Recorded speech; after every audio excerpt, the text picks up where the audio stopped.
Hello, and welcome to Marsh McLennan's earnings conference call. Today's call is being recorded. Third quarter 2025 financial results and supplemental information were issued earlier this morning. They are available on the company's website at marshmclennan.com. Please note that remarks made today may include forward-looking statements. Forward-looking statements are subject to risks and uncertainties, and a variety of factors may cause actual results to differ materially from those contemplated by such statements. For a more detailed discussion of those factors, please refer to our earnings release for this quarter and to our most recent SEC filings, including our most recent Form 10-K, all of which are available on the Marsh McLennan website. During the call today, we may also discuss certain non-GAAP financial measures. For a reconciliation of these measures to the most closely comparable GAAP measures, please refer to the schedule in today's earnings release. If you have a question, please press star 11 on your touchtone phone. If you wish to be removed from the queue, please press star 11 again. If you're using a speakerphone, you may need to pick up the handset before pressing the numbers. Once again, if you have a question, please press star 11 on your touchtone phone. I'll now turn this over to John Doyle, President and CEO of Marsh McLennan. Thanks, Andrew. Good morning, and thank you for joining us to discuss our third quarter results reported earlier today. I'm John Doyle, President and CEO of Marsh McLennan. On the call with me is Mark McGivney, our CFO, and the CEOs of our businesses, Martin South of Marsh, Dean Klisura of Guy Carpenter, Pat Tomlinson of Mercer, and Nick Studer of Oliver Wyman. Also with us this morning is Jay Gelb, Head of Investor Relations. Marsh McLennan had a solid third quarter. As we said coming into the year, we anticipated impacts from a changing macro environment, and our performance continues to track with our expectations. Overall, we grew revenue 11% in the quarter, reflecting continued momentum in our business and contributions from an active year of acquisitions in 2024.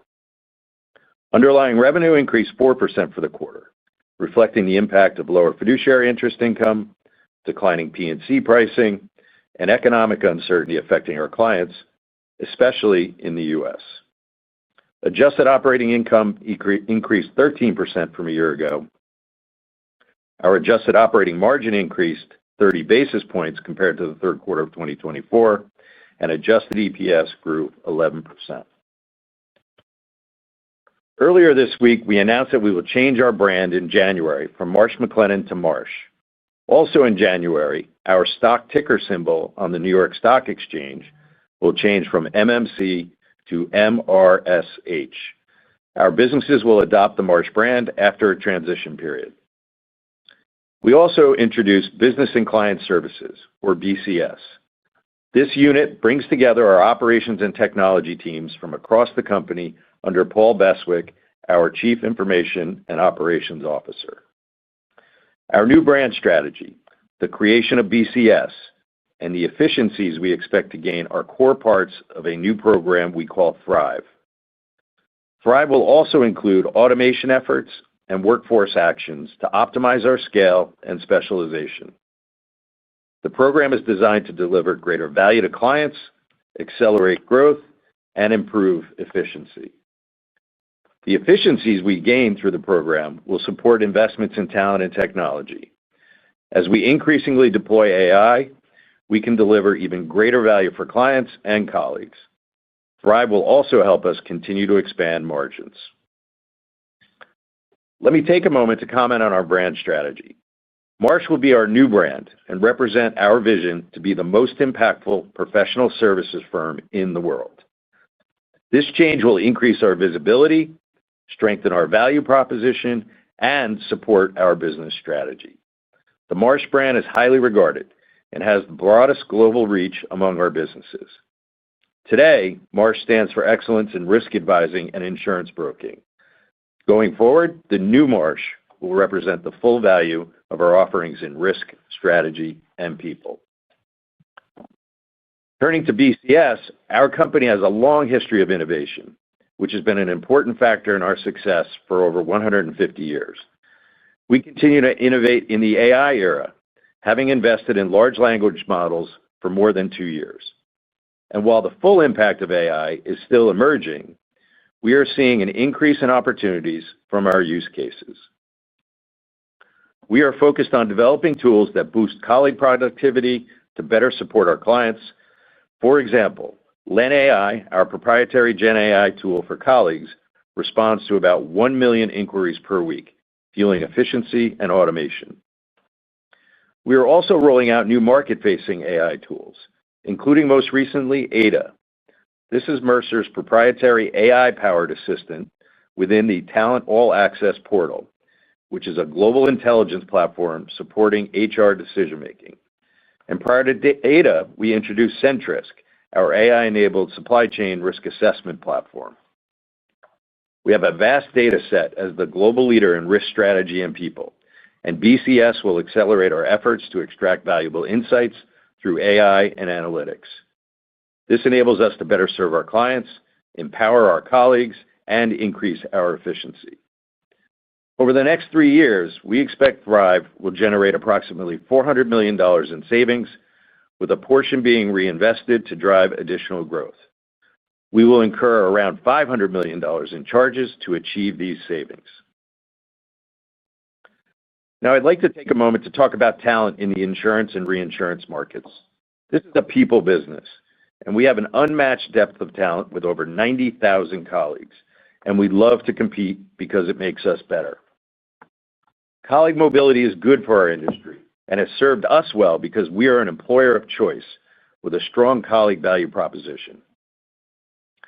Our colleagues can be their best at our company because they work with the top talent in our industry, they manage meaningful client issues, and they have access to market-leading analytics and technology. We make a point of differentiating ourselves through a collaborative team-based model. This is reflected in strong colleague retention and excellent engagement scores.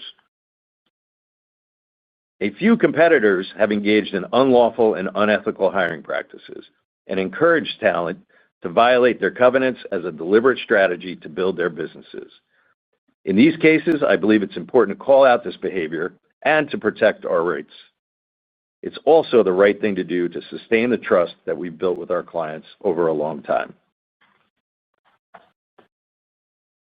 Turning to insurance and reinsurance market conditions, we continue to see a competitive market characterized by slower growth from an uneven economy, stronger carrier ROEs, and continued decreases in overall rates, particularly in property reinsurance and property cat reinsurance.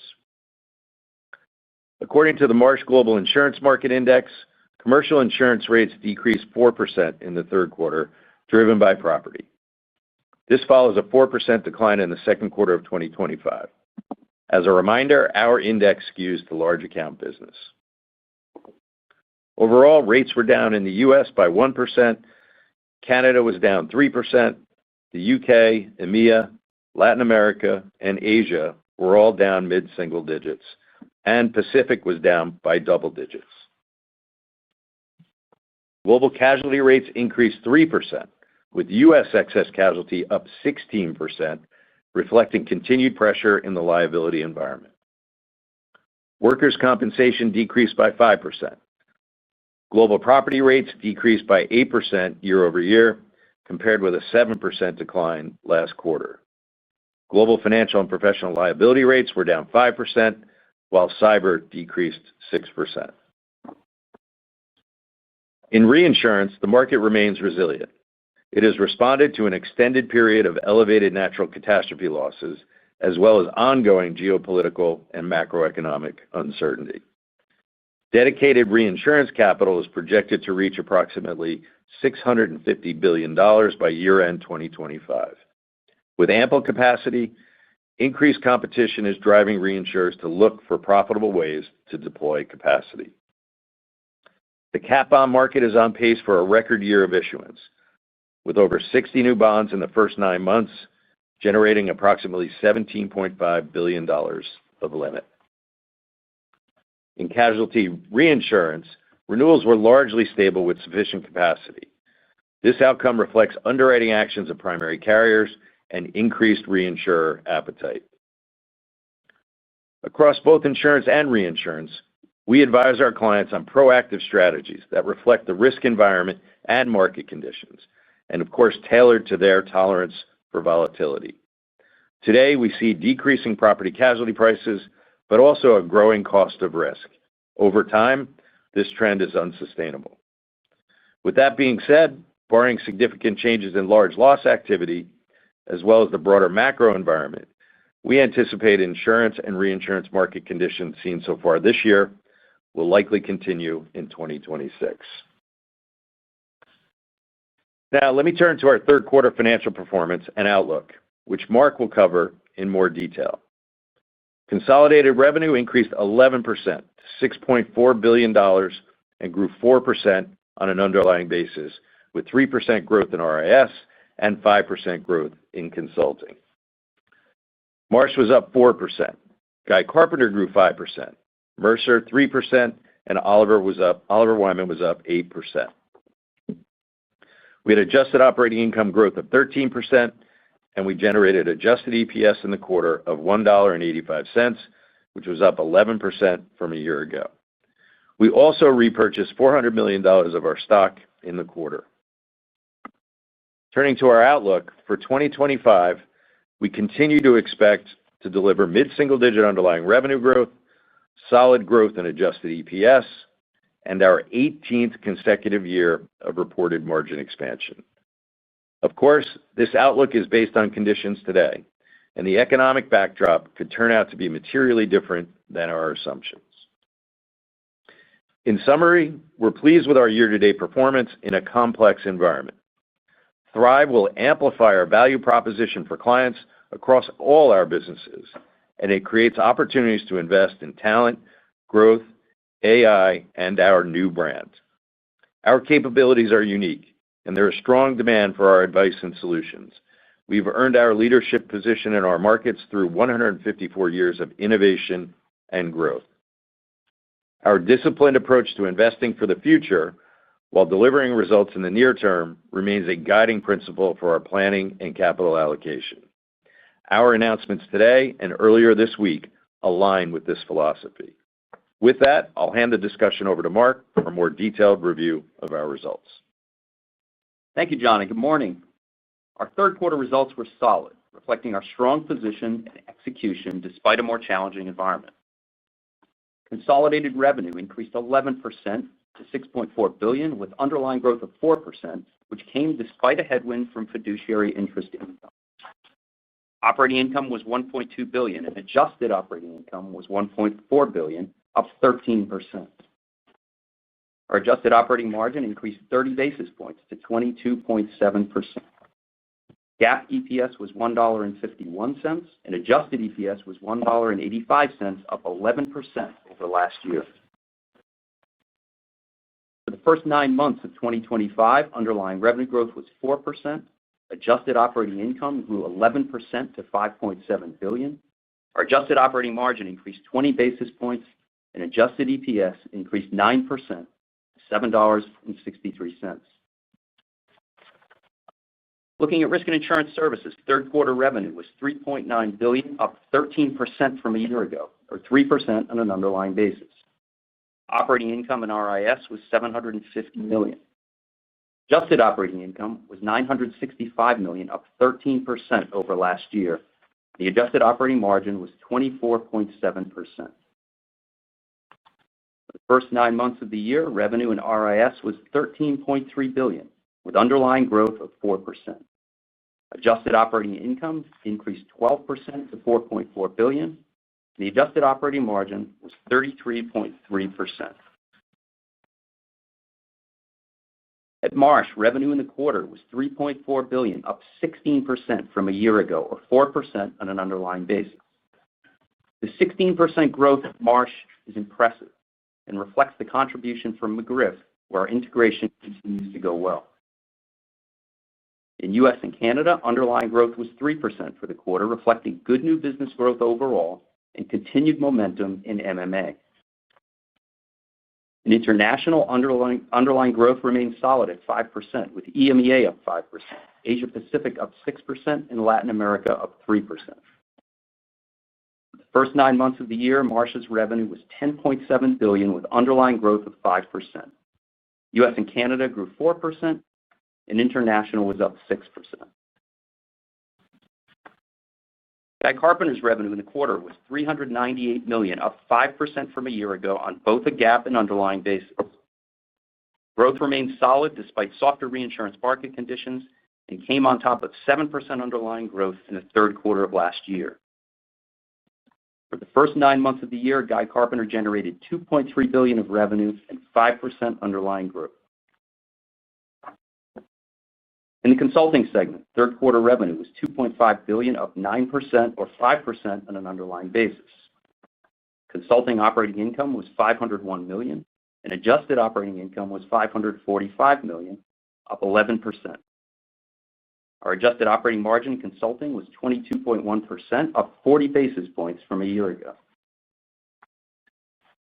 For the first 9 months, consulting revenue was $7.2 billion, reflecting underlying growth of 4%. Adjusted operating income increased 9% to $1.5 billion, and the adjusted operating margin increased 50 basis points to 21.2%. Mercer's revenue was $1.6 billion in the quarter, up 9%, or 3% on an underlying basis. Health grew 6%, reflecting continued strong growth across all regions. Wealth was up 3%, led by investment management. Our assets under management were $683 billion at the end of the third quarter, up 2% sequentially and up 25% compared to the third quarter of last year. Year-over-year growth was driven by our acquisitions of Cardano and Secor, positive net flows, and the impact of capital markets. Career was flat year-over-year on an underlying basis, reflecting continued softness in project-related work in the U.S. and Canada, offset by sustained demand in international and good growth in our workforce products. For the first 9 months of the year, revenue at Mercer was $4.6 billion with 3% underlying growth.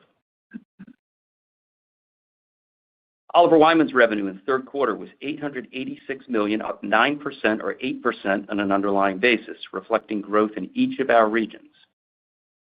The third quarter benefited from favorable timing, so we expect moderating growth for Oliver Wyman in the fourth quarter.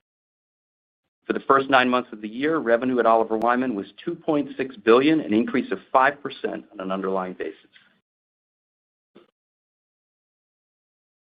Fiduciary interest income was $109 million in the quarter, down $29 million compared with the third quarter last year, reflecting lower interest rates.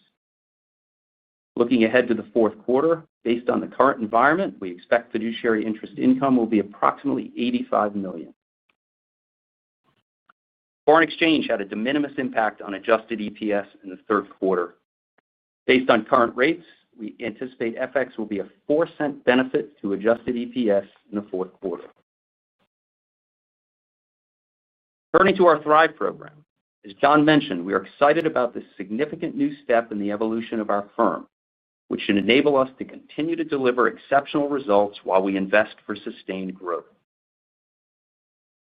We began executing the program in the third quarter and expect to generate $400 million of total savings, a portion of which will be reinvested for growth. Although we will see a modest benefit in the fourth quarter, the vast majority of the savings will be realized over the next 3 years. We expect to incur approximately $500 million of charges to generate the savings. The majority of savings will result from efficiencies created by BCS, with a significant portion coming from further optimization of our global operating model. We have mature capability centers in locations around the world, and our plans over the next 3 years will accelerate this journey. Today, we have over 19,000 colleagues in cost-effective locations across BCS and our global functions. Through this program, we expect to further optimize our model by shifting more work to these locations. In addition, we're excited about the possibilities of AI-enabled enhancements in client service, insights, and efficiency as we look to take our AI journey from experimentation at scale to business impact. A substantial portion of the work in BCS will be driving savings through efficiency in process and automation, including through the use of AI. This will also be an area where we increase investment. These initiatives in BCS are closely linked. In order to capitalize on the full value of emerging technology, we need to concentrate more of our operations work in locations with scale. A critical enabling step in this journey is combining the distributed operations units across our businesses into a single team. We also anticipate significant savings by continuing to streamline our organization. We have a long track record of executing for efficiency and have consistently demonstrated our ability to drive near-term results while investing for sustained growth. The Thrive program will enable us to continue to invest while we drive earnings and margins higher. Total noteworthy items in the third quarter were $136 million and included charges related to McGriff, as well as restructuring costs associated with Thrive.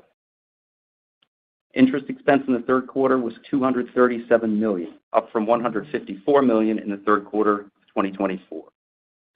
Based on our current forecast, we expect interest expense will be approximately $235 million in the fourth quarter. Our adjusted effective tax rate in the third quarter was 24.8%.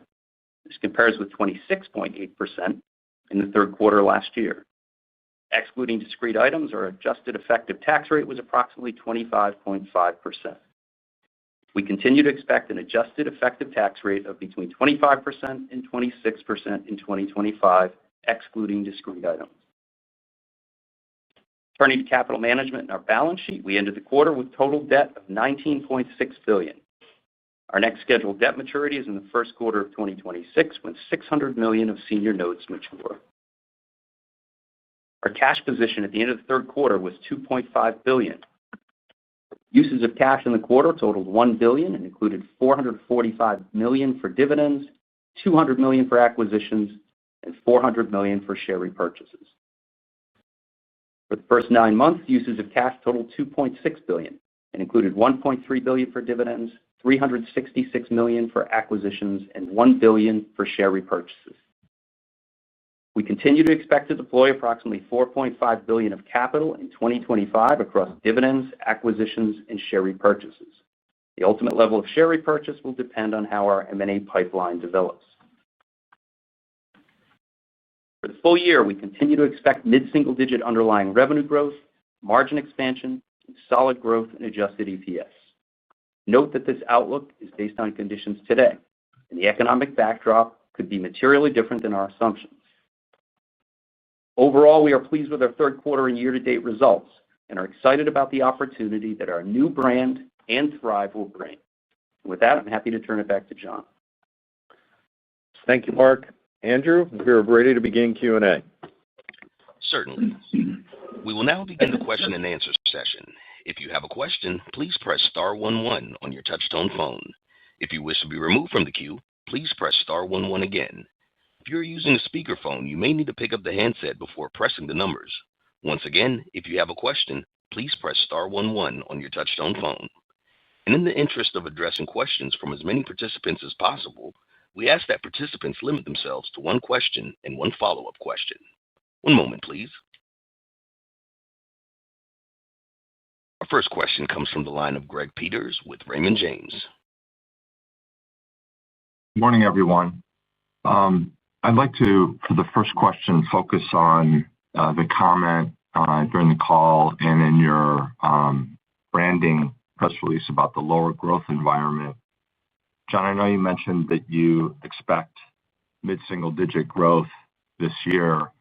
Do you think, with the government shutdown, with the uncertainty, that we might be on this glide path to low to mid-single-digit as we look out over the next 24 or 36 months, especially in the face of a more challenging pricing environment for property casualty?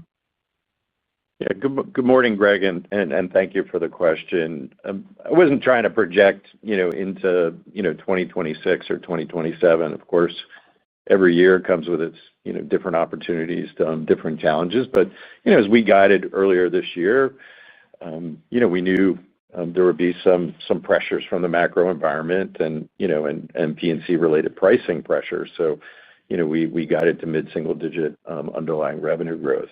I like how we're positioned. I am very excited about Thrive and what that can mean for our growth over time.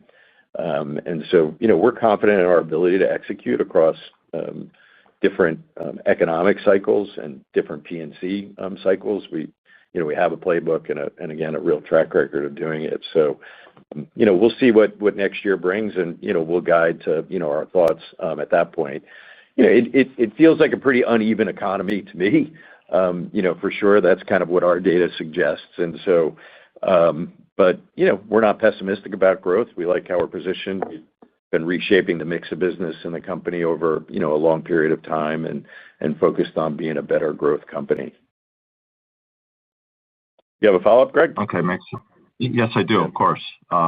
In one of the previous announcements from your company, I think the company announced its intention to start a wholesale business.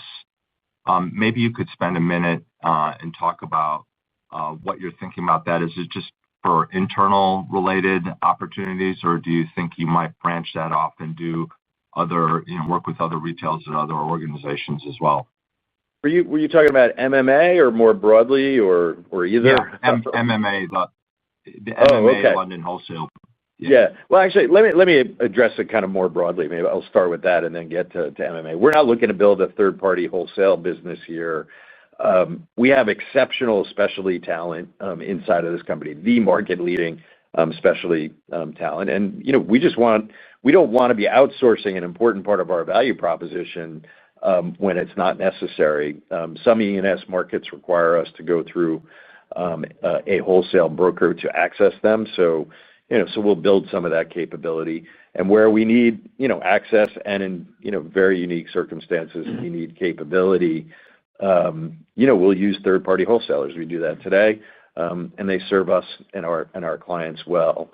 As it relates to MMA, yes, we've created a new desk in London.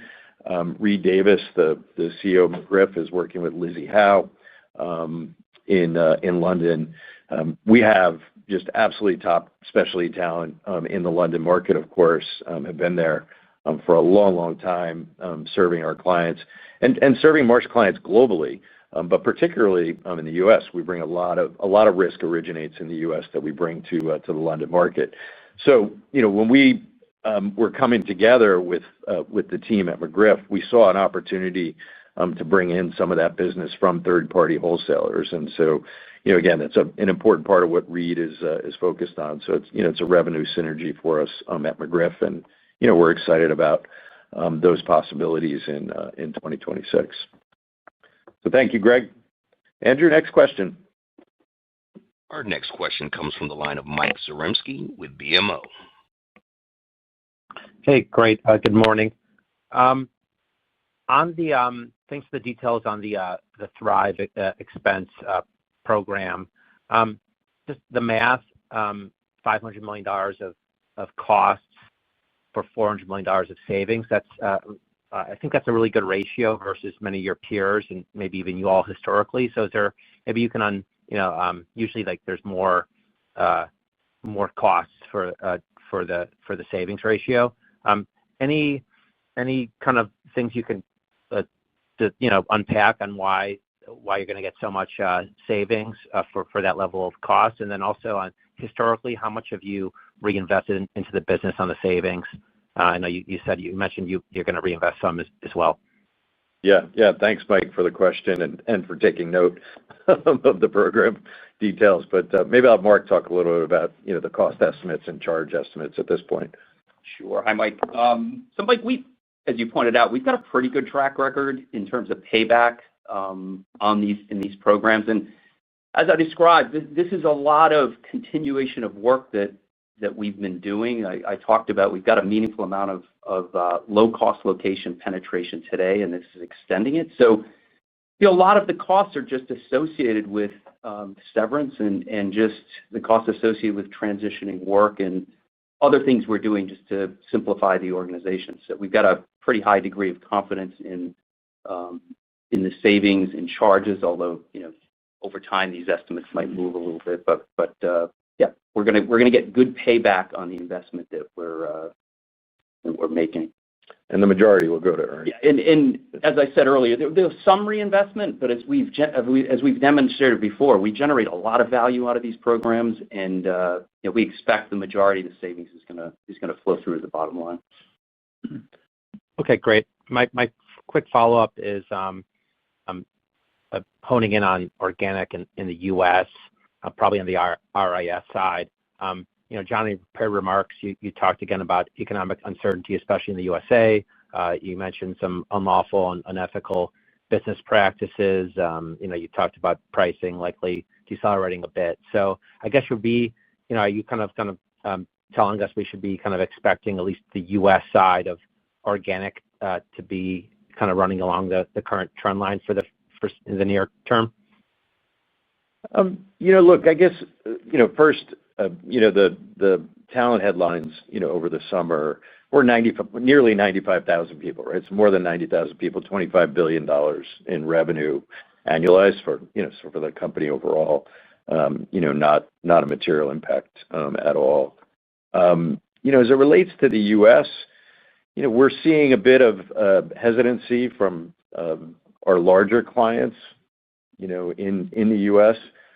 I'd like to think certainly as some of the possible tail risk scenarios around trade and the economy begin to come in a little bit, and I think you're beginning to see it a bit with, obviously the pickup in the M&A market, but that things will clear up. But there's still a lot, obviously out in the macro economy. There's still a lot to settle out from a trade perspective. But overall, I'm very pleased with our growth. I mean, we had 11% growth in the quarter. I think Marsh's GAAP growth was 16%, right? So, absolutely terrific.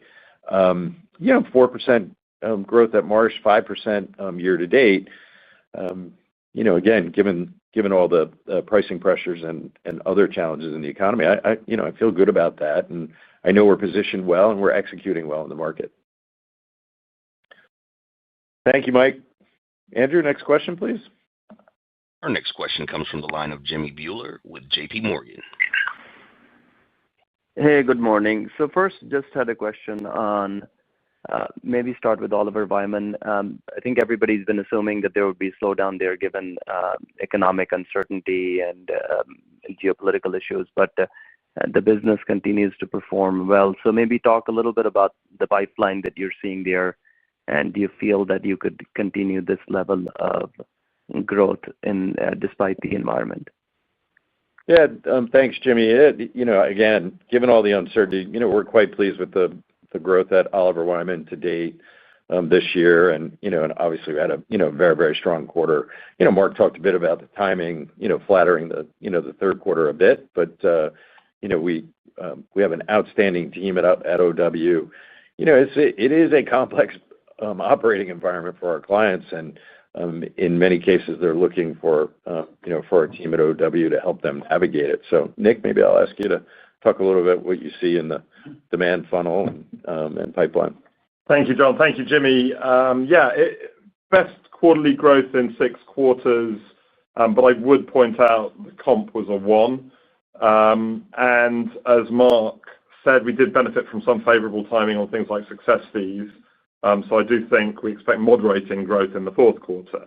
But overall, we're pleased, and we think we're executing well in what is generally a slower market. As Mark indicated, we grew across all of our regions, fastest growth in Asia, but the Americas grew pretty well. And some of that is fueled by work on performance transformation, both top line and bottom line efficiency work, which tends to be a little bit countercyclical. From a practice perspective, our consumer telecoms and technology practice, which we newly brought together at the beginning of the year, growing very, very strongly. Our insurance and asset management practice, alongside our actuarial practice, which I've talked about a lot on these calls, working really well together, continuing very high growth. If they keep up at this rate, they're becoming a real juggernaut. And our transportation and advanced industrials practice, also well into double digits. On the capability side, customer innovation and growth, interestingly, we see work in restructuring, we see work in finance risk, we also see work in customer innovation and growth growing well. And I think some of that really rests on the work we're doing in our Quotient platform around AI. I'm sure we'll talk about that maybe later on the call, but we're helping a lot of clients think through how to both enhance their capabilities and reduce costs driven by AI. And our sort of, how do you increase your AI quotient as a client is how we came up with our Quotient name, and that's how we go to market on AI. All of which is looking pretty good. And then just to the pipeline, sales continue at a decent rate. We go up and down every quarter, every month. But I'm pretty optimistic going through the rest of the year and into next year. Terrific, Nick. Thank you. Jimmy, do you have a follow-up?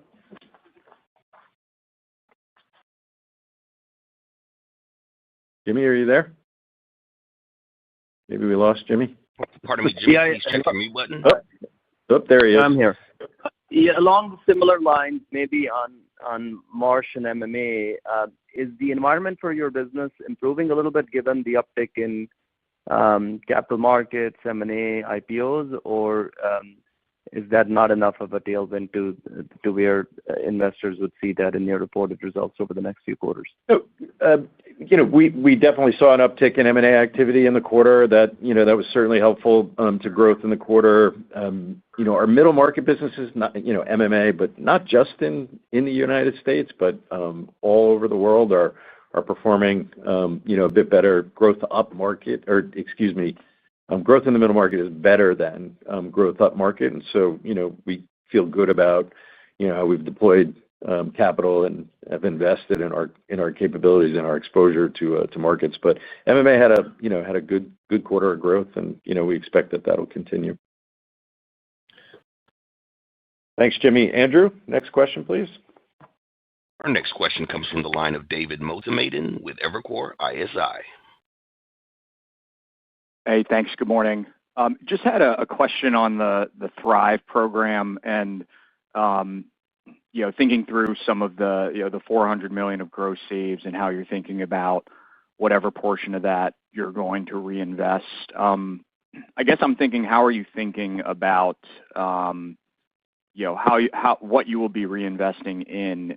I think some of your peers have been a little bit more front-footed on adding talent. You mentioned, John, in your prepared remarks, some noise with your existing talent base.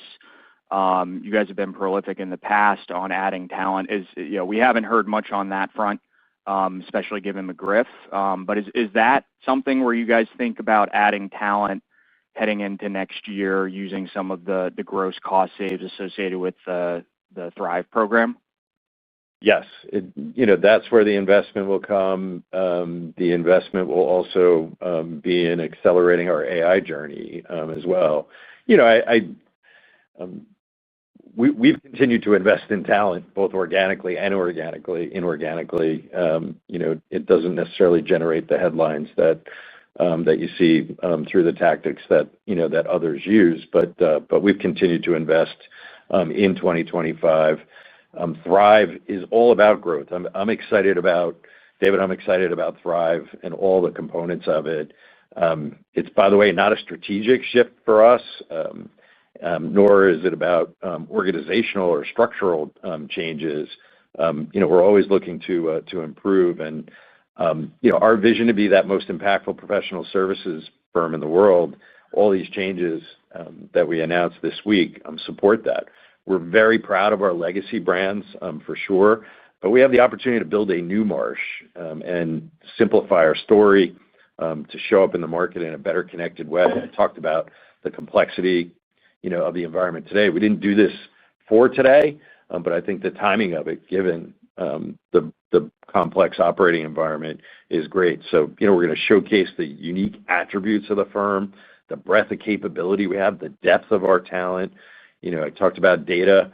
Part of what we're investing in is we've got a new data leader across the firm. We've got some exciting new tools around data ingestion that will accelerate our already market-leading analytics. Adding all this to a culture that is, as I said in my prepared remarks, team-based and client-first. I'm really excited about it. BCS.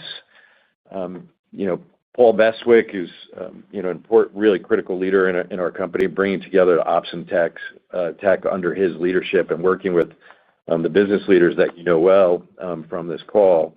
It's all about leveraging the best technology and automation across our businesses. And as Mark talked about in his remarks, optimizing that operating model. We see a lot of possibility there. It'll allow for more efficient CapEx across the company. There's a lot for us to dig into, and we're excited about how that can accelerate our growth over time. Great, thanks. And then just to follow up, and just on Marsh in the U.S. and Canada, I guess it feels like things are pretty stable economically, at least. I had thought the economy kind of ticked up a little bit in 3Q. I think pricing maybe a little worse, M&A a little bit of a tailwind. The comp was the same. Can you just help me think through what was causing the deceleration in organic in U.S. and Canada this quarter?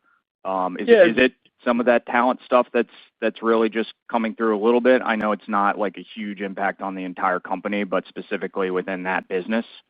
Yeah, again, for the company overall, it's not an impact at all. I think we had 4% growth at Marsh in the quarter. We have 5% year to date. Given the pricing pressure, it doesn't feel like an economy that is better than 90 days ago. It feels quite uneven.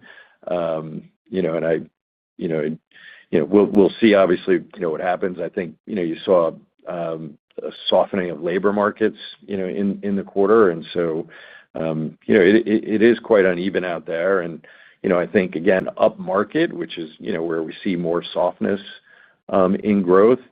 We have a client on average that's being a bit more defensive in this environment, and so that's okay. As I talked about as well, I was trying to highlight while pricing may be down and the economy may be slowing and interest rates may be declining, the cost of risk, whether it's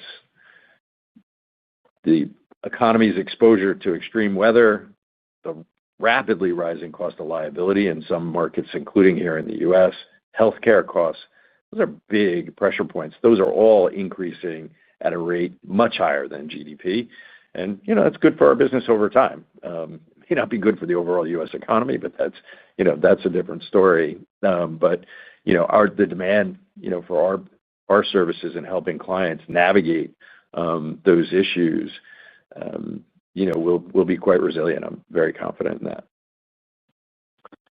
Thank you, David. Andrew, next question. Our next question comes from the line of Rob Cox with Goldman Sachs. Hey, thanks. Good morning. Hey, I just wanted to ask about the international versus the U.S. It seems like pricing is sort of decelerating in a lot of geographies, but I was curious if you're more sensitive to pricing in certain geographies versus others.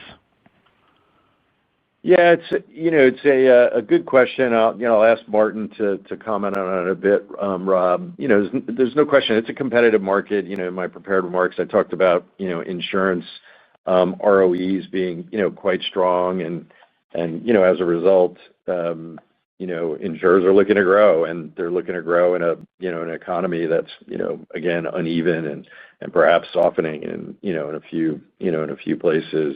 Again, over time, price will have to catch up with the growth and risk. But I would also note before I hand it off to Martin to talk about markets around the world, we're really working with our clients about thinking medium to longer term. Again, there's a mismatch between price today and loss cost inflation, and I think the earlier that our clients can get ahead of that and manage proactively, they'll be better positioned when markets do turn. But Martin, maybe you could talk about rates overall. Sure. Around the world. Well, I'll just put it in the context of our international growth, which I was very pleased with during the quarter. It's 5% on top of 7% in 3Q24, and underlying growth year to date is 6%. Asia Pacific growing 6% in the quarter and 5% year to date. And really strong performance there from Japan and Korea, where we've been investing and see great opportunities for us to play a bigger role in the market there. EMEA grew 5% and 7% year to date, with really interesting country growth in the United Arab Emirates, Saudi, India, France, Spain, all growing in nearly double digits. Latin America grew 3% on top of 8% in 3Q24, slightly impacted by 18-month policies in 3Q24. But year-to-date, Latin America grew 5%. So in the course, it saw strong double-digit new business growth, capital markets growth across international, credit specialties, and cyber, very strong growth. So we're very well positioned, confident in our strategy, and a lot of market share and opportunity for us to take. But you're right, the rates are slightly more down in international. So then outlier, I think, is the Pacific, down 11% for the second quarter in a row. But we have a lot of share to take and great positions in our marketplace. And not overwhelmingly does rate play through to our revenue at all. Thanks, Martin. Rob, do you have a follow-up? Yes, and thanks for all the color there.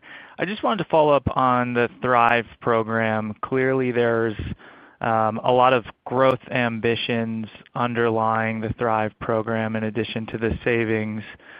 But I'm curious if you think this program, combined with the environment over the next couple of years, gives you guys an opportunity to expand margins at an above-average rate, or is this more like this helps in the context of potentially slowing organic to deliver similar levels of margin expansion as the past? I think the challenge in your question is, what is the average margin expansion rate? But look, yeah, I mean, we all know we're operating in a lower growth environment, for sure, at least in 2025. And we'll again talk about 2026 in January when we meet again in about 90 days. But there's no question Thrive will help support margin expansion into the future. And we're excited about some of the things we've learned already as Paul has worked with the teams from each of the businesses in bringing them together and really leveraging the best technology, the best solutions. Mark talked about talent, moving talent to our capability centers that are lower cost. And again, as we continue to deploy AI in our workflow, I'm very excited about the possibilities around that. And we've got 18 consecutive years of margin expansion in when we round out this year. So we've got a track record through economic and E&C cycles to continue to deliver. So again, Thrive will be an important element and an important part of our focus as a leadership team over the course of the next couple of years. So thank you, Rob. Andrew, next question. Our next question comes from the line of Brian Meredith with UBS. Yeah, thanks. John, a couple first here. First, I wonder if you could talk a little bit about the insurance brokerage M&A environment right now. Given we're kind of in this softening market, are you seeing bid-ask spreads continue to narrow? And then maybe on that as well, we're kind of almost a year into the McGriff. Do you still have appetite and willingness to do, call it, larger scale M&A at this point? Yeah, thanks, Brian. So, by the way, just a quick update on McGriff. Everything's moving, according to plan. Continue to be incredibly excited. I mean, this is a passionate, talented group of people coming together within our MMA operation. And as I mentioned before, Reed Davis working with Dave and Matt Stadler on some really important opportunities for us as a company. So, very, very pleased about that. Do we have the appetite and ability to do a larger scale deal? Absolutely. I think it's more likely that we'll continue our string of pearls approach to the market. But again, we work hard at examining all possibilities. And, it's not just about getting bigger, of course. It's about getting better and finding the right fits for us on a cultural basis. And so we remain very active in the market. We've done a bunch of small deals this year. It was a quiet quarter in the third quarter, but again, we're working on a number of different possibilities, and we'll continue to do that. In terms of the bid-ask spread, given the slower growth environment, I don't know, maybe the bid-ask spread might be widening. Brian, it's kind of what comes to mind, at least in a couple of conversations that we've had. And not just in insurance brokerage, I think, in the MGA market as well. I'm seeing some dynamics there emerge. Anyway, and I think PE buyers, seem to be maybe more willing to pay a higher multiple than some strategics. At least that's what I'm taking for the moment. So anyway, hope that's helpful, Brian. Yeah, follow up. Very, very helpful. Yeah, absolutely. Yeah. And just back on the McGriff, we're going to see it, I guess, partially in organic in the fourth quarter. What does organic look like at McGriff right now? And, is it similar to what's going on in the Marsh US Canada business, or better or worse? Yeah, we won't report separately on McGriff's organic or for that matter, MMA's either. Right? It's an important part of our U.S. business.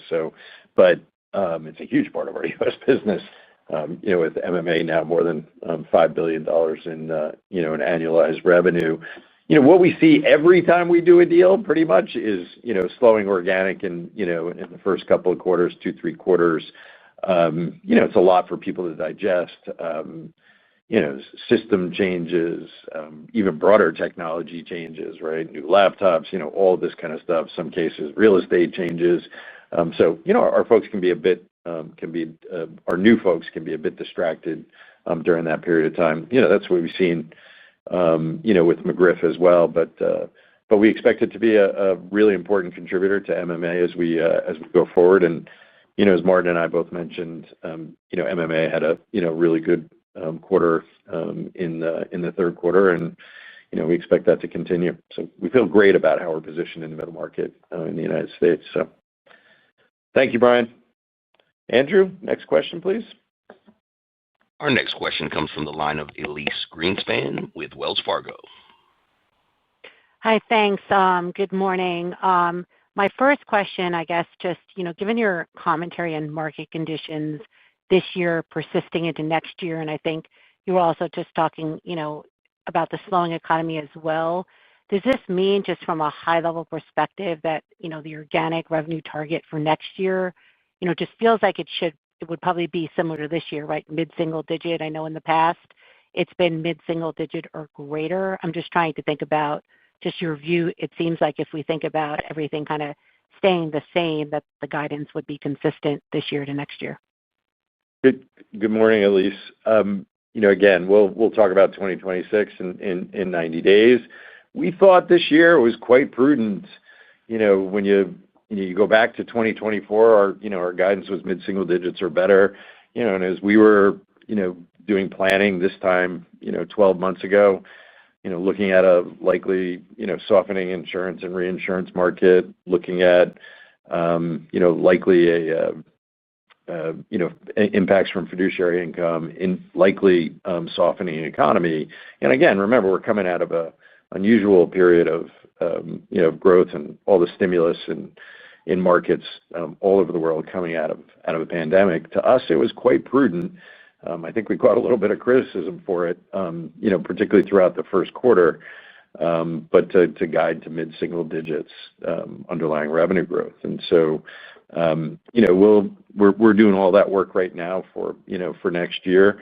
As it relates to insurance markets and reinsurance markets, again, it'll be a year again with more than $100 billion of insured cat again this year. Pretty quiet. Third quarter. I suspect you'll see some of that in the underwriting results that are released over the course of the next few weeks. But and there's still obviously a quarter to play, but it looks to us like January 1 in reinsurance, and it was likely to look like it did entering about 12 months ago. So anyway, that's what we see at the moment. But again, we'll give you a broader update. And a lot's happening in the world too, right? So things continue to evolve. It's a very dynamic and complex environment. Do you have a follow-up, Elyse? Yeah, I guess my second question, just going back to the rebranding of the company, and I know the Thrive program outlined today, I guess in conjunction with that, looks as a way to drive incremental revenue.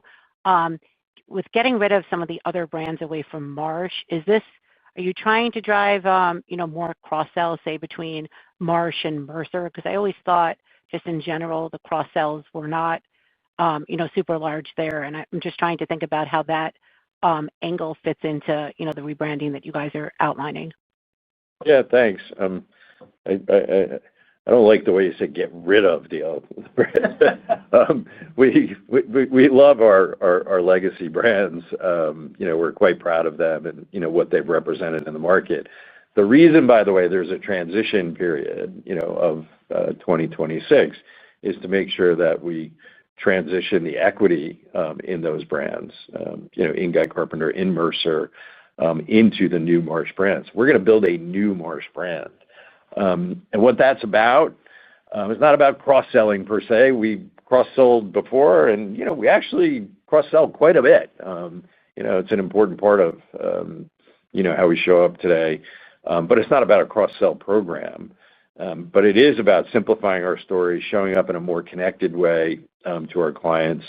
Too many markets aren't aware of the breadth of capability that we have, some of the unique attributes of our firm, the depth of talent, again, the vast data set, market-leading analytics, and building that brand in the market and showcasing our talent and our culture, the team-based approach that we take.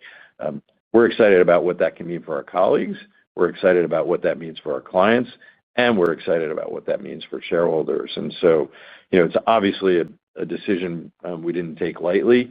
We've been working towards this for several years, right? I mean, we've aligned around a common purpose inside of the company, a common colleague value proposition.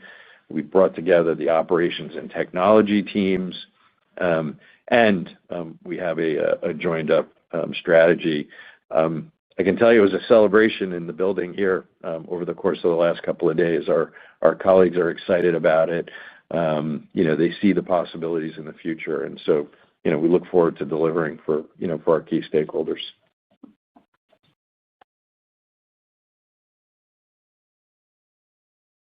Andrew, next question, please.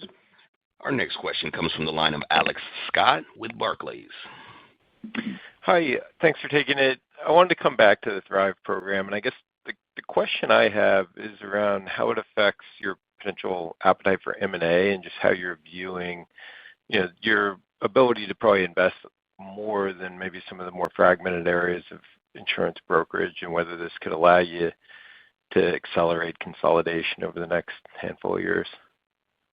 No, Alex, I'm not sure I see it as a meaningful impact. I mean, we have had technology teams, or excuse me, operations teams in each of the businesses. Our M&A activity from time to time crosses businesses, particularly at Marsh and Mercer, but for the most part, or actually I should say Marsh and Guy Carpenter too, from time to time. But for the most part, they're within each one of the four businesses. So, as I said before, we continue to be very active in the market.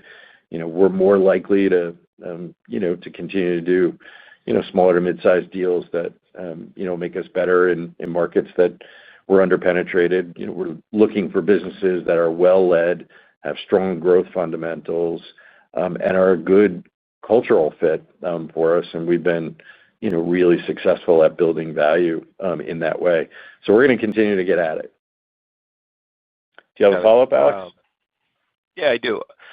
I think earlier you mentioned middle market, you're seeing better growth. I mean, it sounds like the pricing in particular is probably holding up better there. I'm just interested in your views on what you're seeing in the large market, maybe why it's not going down into the middle market or upper middle market, how you expect that to progress into 2026.